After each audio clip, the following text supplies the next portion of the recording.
Et cet incident visant Donald Trump n'est pas le premier. Souvenez-vous, déjà lors de la campagne électorale, le président, alors candidat, avait été visé par une tentative d'assassinat direct et il avait su capitaliser politiquement sur l'incident, comme nous l'explique notre correspondant à Washington, Mathieu Mabin. Écoutez-le.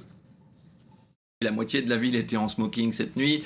La scène qui s'est déroulée sous nos yeux cette nuit nous a fait immanquablement penser à la tentative d'assassinat dont Donald Trump a déjà été l'objet en juillet 2024. Vous vous en souvenez, lors de la campagne présidentielle, c'était à Butler. On se souvient de la réaction du candidat Trump à l'époque et de l'image de combativité qu'il avait voulu inscrire dans l'histoire en réagissant extrêmement vite et en exploitant immanquablement cet instant. Vous avez sans doute encore dans les yeux d'ailleurs cette photo du président, la joue ensanglantée, le bras tendu vers le ciel.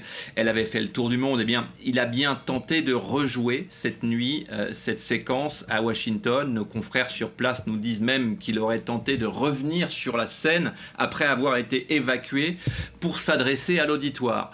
Il en aurait été dissuadé par le secret de service, et on le comprend. Mais l'épisode de la conférence de presse à la Maison-Blanche, dans l'heure qui a suivi les faits, néanmoins, a permis à l'animal politique Trump, vous le disiez à l'instant, de placer quelques-unes de ses formules favorites. Et à la question « Pourquoi êtes-vous autant une cible ?», Donald Trump répond que dans l'histoire des présidents américains, seuls ceux qui ont œuvré pour l'Amérique de manière significative ont eu à subir ce genre d'attaque.